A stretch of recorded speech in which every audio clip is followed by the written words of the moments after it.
Hey everyone. So I'm Ashley Poole, your trusted realtor, and I'm with Coldwell Realty. And I want to first thank you all for joining me tonight on Blue Spotlight, which is the T of all real estate. Um, Tonight we'll be discussing what it will take to process an application loan and what a mortgage loan officer is looking for when processing your loan. Tonight we actually have a special guest, and his name is Jason Robinson. Most realtors have a preferred lender that they would refer their clients to, their potential clients to go ahead and start the application process. And we do this because after having that consultation with you, we get information. We receive information, whether it's your income or it's other circumstances that you may have going on. People's situations are different. However, with that conversation, having that consultation with you, we can pretty much get an idea of your situation and how a specific lender may be a better aid for you. So we would refer you out to that person. However, the buyer is solely, it's up to the buyer based on who they decide to use. It's your choice. However, you want to make sure that your lender, your loan officer, and your realtor are in the loop, that they're conjoined so that you can get to the closing table. So tonight I have Jason Robinson. He is a Georgia State University alumni. He processes loans in about 4 different states, Georgia being one of them. He is a loan officer with CFI Inc. I want you guys to join. I want you all to help me join Jason on. Let me join.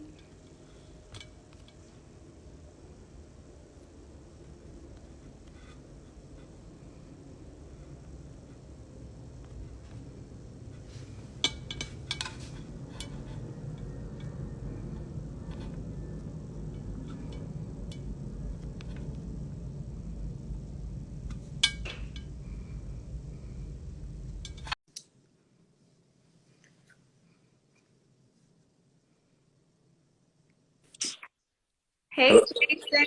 Hey, happy Wednesday. Happy Wednesday. Thank you for joining me tonight. Hey, no problem at all. So, if Glad you to be here. give a little briefing, a little bit about yourself. Okay, well, my name is Jason Robinson. I'm with CFI Mortgage in Atlanta, Georgia, and I have been a loan officer for the past 15 years, writing loans in Georgia, Alabama, South Carolina, and Virginia. And we specialize in purchases and refinances for the middle, I said the middle grade home buyer and homeowner. So, glad to be here and answer any questions that help, assist you guys in being able to navigate your way through the mortgage process a little easier. Absolutely. So, a lot of new home buyers, they have what it takes or what the process look like with starting. So, can you give them an idea once they submit their some documents you're requesting from them? Oh, okay, hold on one second. Let me just try to.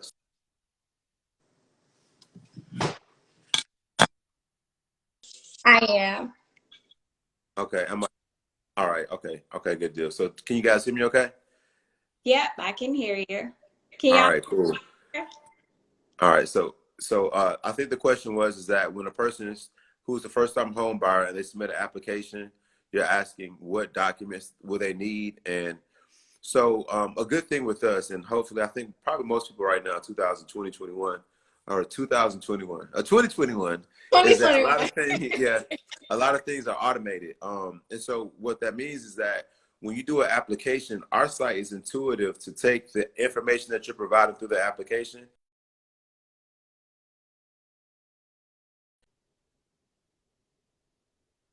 working at at a school and you get a W-2 and you get a 30-day paycheck stub, it was just only required that you submit your W-2s and paycheck stubs. If you own a business, then the system's gonna be wise enough to tell you, hey, we need your tax return for the past 2 years, and also your business bank statement and personal bank statements. If you get child support, it's gonna say, hey, include a copy of your child's birth certificate and also a copy of your child support decree as income. So those are like income and credit and equity are like the biggest things when it comes to loan applications. As far as your actual credit itself, we have a full process where we go through your credit report and walk through your credit report to make sure there aren't any inaccuracies, and also make sure that everything that's reporting on your credit is accurate. And also, if there's anything we can change in the beginning phases of your pre-approval to help you get a higher credit score to qualify for a higher loan, we have systems that are intuitive to help us be able to give you the most out of your loan financing. Awesome, awesome. So as far as entrepreneurs, what type of documentation do you require that they provide 2 years tax returns? In some cases. So entrepreneur will have to have their business for at least 2 years for us to be able to work with them as as a borrower. So they have to have a business for at least 2 years. Now, in cases where someone has been self-employed and can prove they have been for 5 years or more, most cases we only need 1 year tax return, believe it or not. So a lot of people don't know that, but we can take 1 year tax return only if they've had their same business for more than 5 years. For those who've had their business for less than 5 years, they do require 2 years tax returns. Now, if they haven't filed taxes, or maybe their taxes aren't as reflective of their true income, but their bank statements have more deposits, then what they can do, we also can use bank statements for the past 2 years, only from one source. And what I mean by that is that you can use your your business bank statements for your deposits, or you can use your personal bank statements. You can't mix and match. We can't Okay. use January through June business and then June through December personal. We have to use one of the whole year, but we can do that as well. So we can average out Okay. your income based Okay. off the deposits. That opens up some doors for a lot of the people that has entered or is in the entrepreneur mindset here, especially in Atlanta. That's where a lot of people are leading to. So as far as the interest rates right now, everyone knows that they're low, Yeah. low. So would you consider this a time where a good time to purchase a home? Absolutely. I think listen, I'll be honest with y'all. It's always going to be a good time to purchase a home with me. I truly believe it. When I first started my career, 15 years ago, rates were 7 to 10%, and people were saying it's a great time to buy a home. And I would be like, that's crazy. But if you look at the home prices of homes that were sold back in 2005 and look at the value of those same homes now, you will also say, hey, you should have bought a house in 2005 or 2008, when there was also another great time to buy. And this is one of those sweet spots that the home prices, especially in Atlanta, it's a trifecta of things that are going on right now. You have low home prices, comparatively speaking, for this market. This market where we are right now with the Fortune 500 companies, the places, the big events that are here. We got All-Stars this weekend. We hosted Super Bowl last year. It's always something big in Atlanta. We got the largest movie studio here in Atlanta. And so when all these things kind of all bubble over and the world really realizes what Atlanta has to offer as an economic powerhouse, I feel like everyone's going to flood down, this whole time. I guess we open, we full. Can you hear me okay? Yeah, my phone. All right, no problem. So, but again, like going back to that though, is that Atlanta is this powerhouse of a place, and we're at the bottom level of comparative markets that have the same type of economic growth that we're having, like your New Yorks and your LAs and stuff like that. You can't get a place in New York and LA like you can in Atlanta, as close in proximity as a city. So you have Absolutely. so these prices are still considered low if you Yeah. compare them to someone like New York or where they have other opportunities like Atlanta. Then you got low interest rates, of course, which is something that you hit on, and then also, another part about that is that it's just so many different opportunities, different places in town that are growing that you can get into a place and see that area build up. If everyone on the live isn't familiar with the Belt Line, if you look at any part of Atlanta the belt line has touched, you see that whole neighborhood transformed. And that's how a lot of things in the city of Atlanta is going to be. So I say right now is one of the best times if you don't own a home and you've been renting for more than 5 years, you are doing yourself a disservice by sitting on the sideline and not getting yourself and actually email and asking how can you get you a home. Absolutely. So Yep. as far as going back to the credit and dealing with the debt to income ratio, we know that when trying to get qualified and looking at that FICO score, and what is the percentage of trying to figure out what your debt to income ratio formula and what the required percentage is for FHA and a conventional loan? Oh, okay, so just rule of thumb to make it easier, just take your gross amount of income, meaning how much money you make before taxes, and your bills can't equal more than half of that.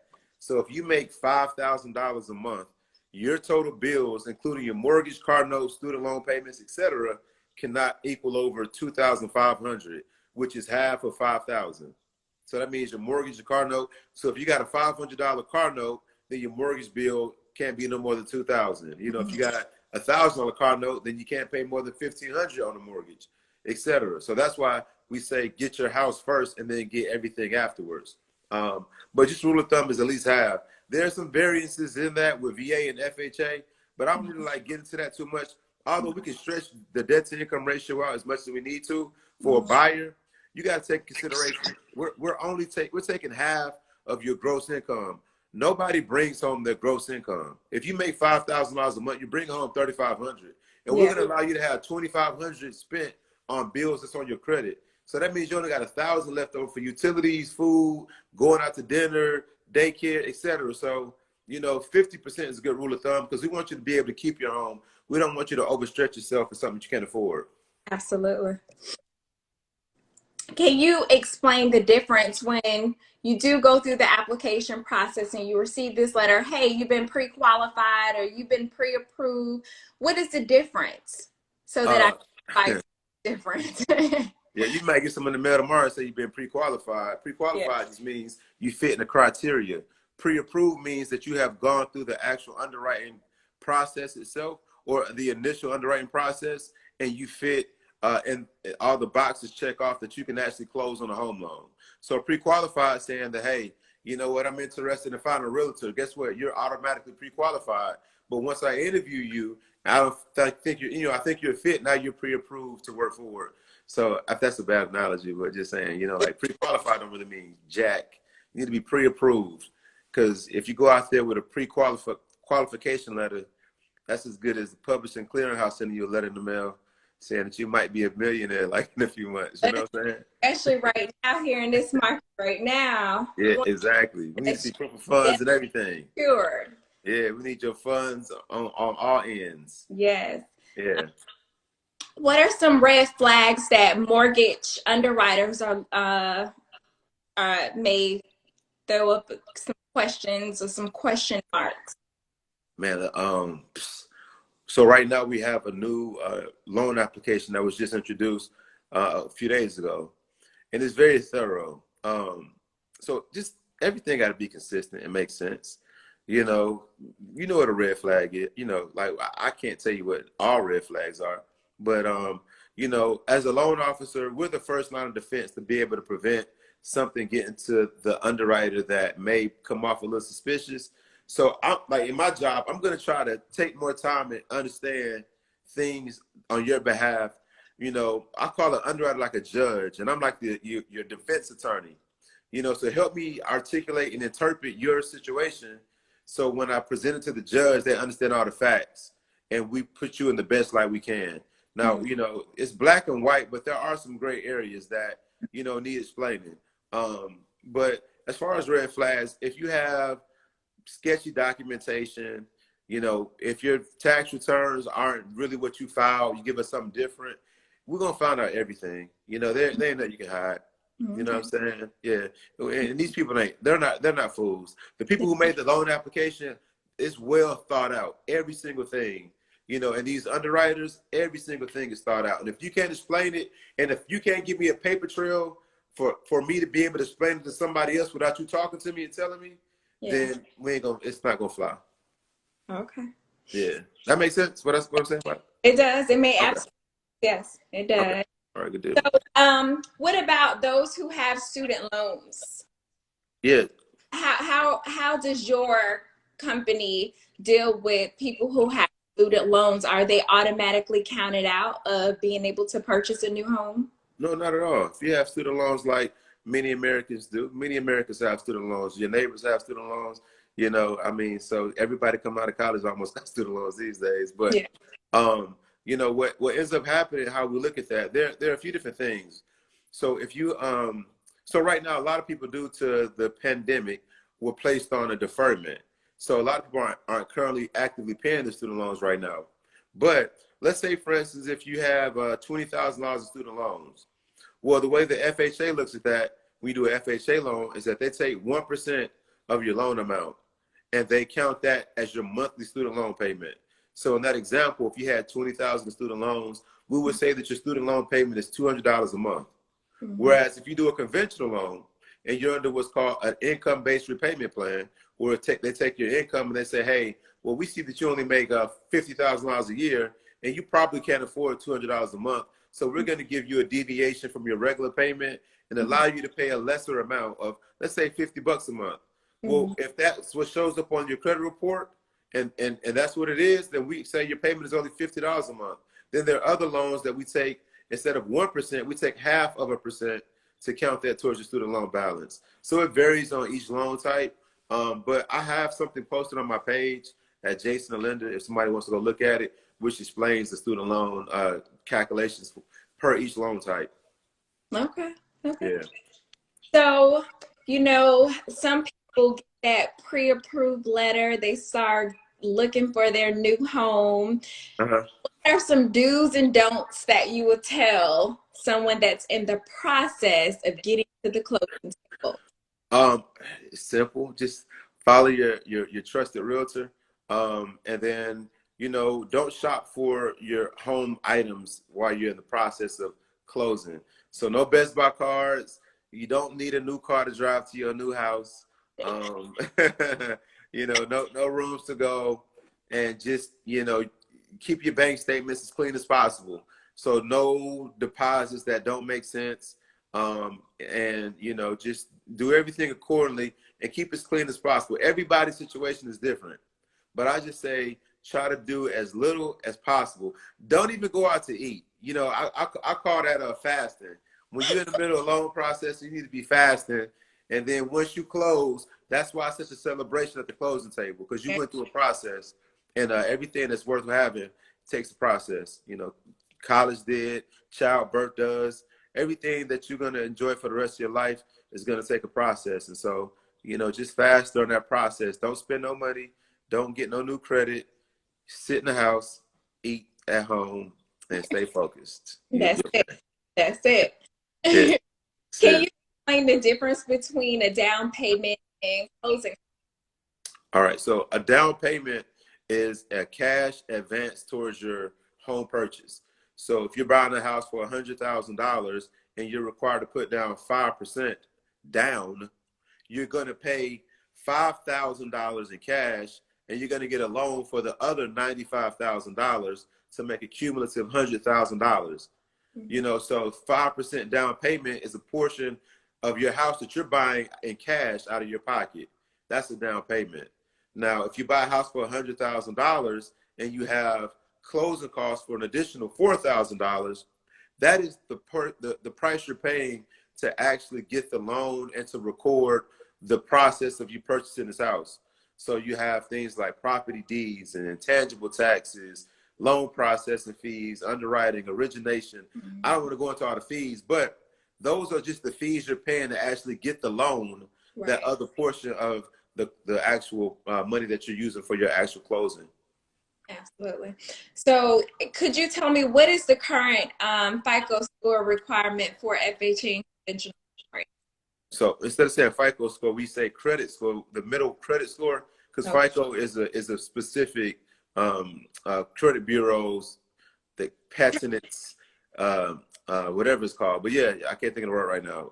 But long story short, the middle score, we use the middle score, and that has to be a 640. So if you got a 630, a 640, and a 650, because you should all have three, we use that middle score. We don't take them all together and divide them by three or average them out based off of, carrying the three and all that. Like it don't make a difference. We use that middle score. And sometimes your middle score may not be high enough, but we can actually change that instantly for you. It depends on what it is you need to have done. So that's why I tell people, if you don't know, if you think you're on the fence, still apply, because there may be something you can do right away to make your credit scores high enough to be qualified for a home loan. Okay. Well, in closing, we have covered a lot of information within a short period of time. And I thank you so much for joining tonight in the spotlight. Can you give the people your page, your information, how they can contact you and keep in touch? Yeah, absolutely. My name is Jason Robinson. My page is at Jason the Lender. And our company website is www.cfibranch.com. cfibranch.com is our website, and it has all my contact info on it. And I try to post informative things on Instagram, mix in a little fun. So, I'm a real person here in Atlanta. Yeah. Like at the end of the day, we're just here to help, so reach out if you have any questions, or they can come to you directly and you can, hit me with a question, and I'll be more than glad to get an answer for you guys ASAP. All righty. Well, thank you so much. Hey, while I got you on the page, is there anybody in the comment sections or anyone who's watching who has a question or anything specific about mortgage financing that we can both answer and learn something from, or anybody take away something that you didn't know prior to today? And if not, I'll let y'all go, but just chiming in to see if we can answer anything for your viewers or anything. I actually have a question. It says, what if I purchased a home in the past, not considered a first-time home buyer? Are there qualifications? Okay, so the question was, you asked, what if someone bought a home in the past, but they don't currently own a home now?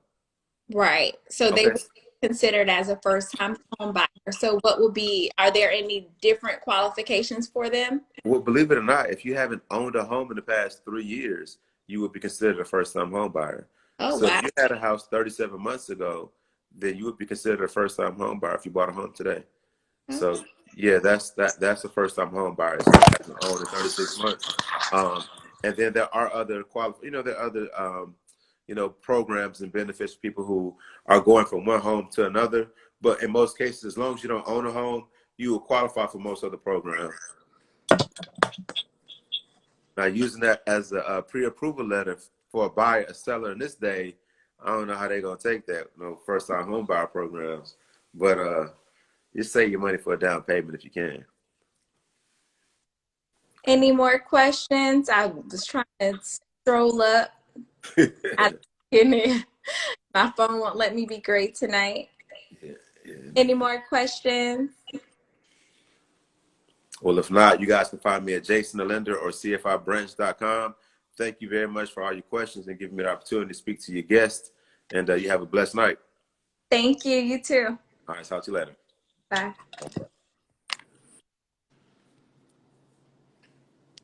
All right. Thank you guys for tuning in. Make sure you follow my page, Ashley Poole _ the Realtor, and stay tuned for the following meetings or sessions that we'll be having on a weekly basis every Wednesday. Thank you. Good night.